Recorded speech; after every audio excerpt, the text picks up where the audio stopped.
जय माता जी। भक्तों, आज द्वितीय दिवस माता ब्रह्मचारिणी स्वरूपा माता की पूजन दिवस है। आज के दिन ब्रह्मचारी स्वरूप दुर्गा माता की पूजन होता है और इस पूजन में ब्रह्मचारिणी का अर्थ ही है, ब्रह्म का अर्थ होता है तप अर्थात तपस्या। आचारणी का मतलब है आचरण करने वाली, अर्थात तपस्या तप की आचरण करने वाली, तपस्या करने वाली, उन्हीं का नाम है ब्रह्मचारिणी। और शास्त्रों में ऐसा कहा भी गया है, वेदस्तत्वं तपो ब्रह्म वेद, अर्थात वेदस्तत्वम, वेद का जो तत्व है, सार है, वही जो है तप है, अर्थात वही ब्रह्म है। और वही ब्रह्म जो है वही वेद है, अर्थात ऐसे जो वेद के तत्व, सार तत्व जो हैं वही ब्रह्मचारिणी माता है। अब इसमें माता ब्रह्मचारिणी जो हैं, जो वो पूर्व कर्म या प्रारब्ध कहें, पूर्व कर्म या प्रारब्ध तथा नवीन कर्म की प्रतिनिधित्व करती है माता ब्रह्मचारिणी। इसीलिए हम भक्तों को ब्रह्मचारिणी स्वरूपा की पूजन करना चाहिए दोस्तों। और इसमें देवी जो हैं, ब्रह्मचारिणी देवी जो हैं, आंतरिक जागरण की प्रतिनिधित्व करती है, अर्थात हमारे अंतरात्मा को जगाती है। सुषुप्ता अवस्था में जो हम सोए हुए हैं,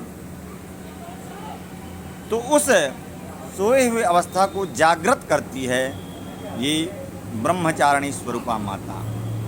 और इनका मूल मंत्र है वंग, जिसमें आत्म के गर्भ में प्रवेश से लेकर मृत्यु पर्यंत समस्त अनुभव यहाँ सूचना के रूप में स्थित है।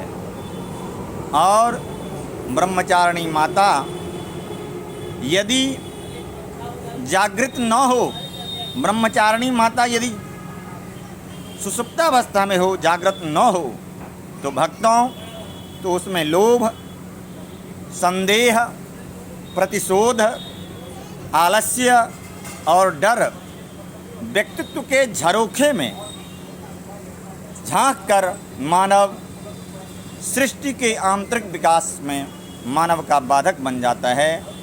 इसीलिए ब्रह्मचारिणी माता की पूजन द्वितीय दिवस में अवश्य करना चाहिए। दूसरी एक लघु कथा है। शास्त्रों में ऐसा कहा गया है, जो माता ब्रह्मचारिणी का नाम कब पड़ा, तो माता ब्रह्मचारिणी जब शिव जी को पाने के लिए, पति के रूप में पाने के लिए जब उन्होंने तपस्या की, अन्न जल का त्याग करके, पर्ण अर्थात पत्ते का भोजन इत्यादि करके वो सूख गई, अर्थात खिन्न हो गई, और उसके बाद पत्ते का भोजन को भी त्याग दिए, जिनसे इनका एक नाम अपर्णा भी पड़ा।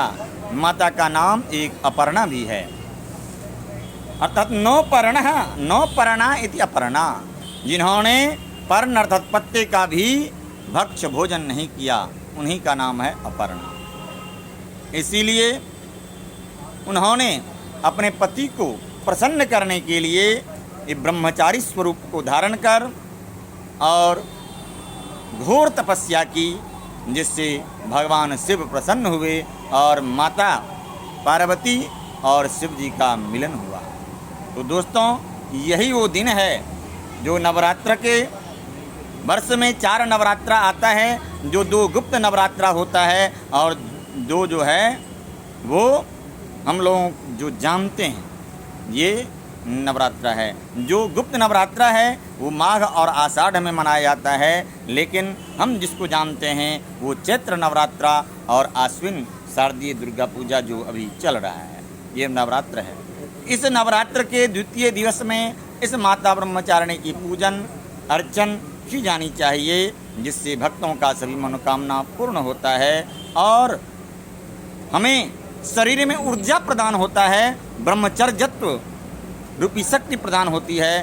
क्योंकि हमारे शरीर में जब हम काम वासना से रहित होकर के किसी कार्य को करते हैं ब्रह्मचर्य स्वरूप में, तो हमारी शक्ति में आंतरिक ऊर्जा भी प्रदान होती है और शारीरिक ऊर्जा भी प्रदान होती है। इसीलिए हम भक्तों से आग्रह करेंगे, ये द्वितीय स्वरूपा माता ब्रह्मचारिणी की पूजा अर्चना करें, इनका दर्शन करें और पुण्य का भागी अपने आप को बनाएं, क्योंकि ये अवसर बार बार नहीं प्राप्त होता है।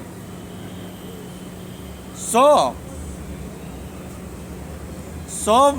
वर्षों का जब पुण्य का उदय होता है तब यह अवसर प्राप्त होता है। इसीलिए आप लोगों से आग्रह, इस पुण्य का भागी बन करके जितना समय मिले उतना ही समय में इन माता की झांकी का दर्शन करें, पूजन आरती करें और जो संभव हो वो दान पुण्य इत्यादि करें, जिससे आपका कल्याण हो, आपके परलोक में भी कल्याण हो। इसी वाणी के साथ अपने मैं वाणी को विराम देता हूँ। जय माता दी, जय दुर्गा।